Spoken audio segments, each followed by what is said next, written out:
ငယ်ကျွန်တော်ရေငါတို့ရဲ့ Stamford Bridge ရပ်ဝန်းမှာအင်္ဂလန်ခြင်သစ်ပေါက်လေးရောက်ရှိလာပြီနော်ကျူဆိုပါတယ်ရောလင်းထားတဲ့တက်တာမျိုးမဟုတ်ပေမဲ့ဂျင်းနဲ့ပါတယ်ချစ်ပါတယ်သူ့ကိုသိစီချင်တာလေးကတော့မင်းကိုယ်ထဲမှာအပြာရောင်သွေးတွေစီစဉ်ပြီးအောင်မြင်မှုတွေကိုလမ်းနိုင်ဖို့ညှော်လင့်ပါတယ်ကွာ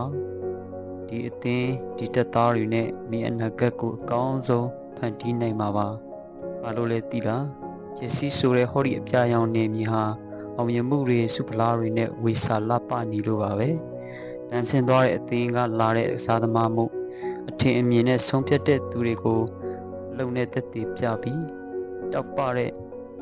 ကျယ်လေးတစ်ပွင့်အဖြစ်နဲ့လင်းလက်ကြလိုက်ဆမ်းမှကျင်သစ်ပေါက်လေးလီယန်တီလက်ရအပြာရောင်ရင်ငွေကမျောလင့်နေပါတယ်မတမသူရဲ့ဝေဖန်တိုက်ခိုက်တဲ့တွေကိုမင်းရဲ့သွင်ကိုလက်နဲ့တန်တွေနဲ့တိတ်စီလိုက်ပါကွာအဆုံးထိလိုက်ပါကြည့်ရှုပြီးလို့အားလုံးကိုကျေးဇူးတင်ပါတယ်ခင်ဗျ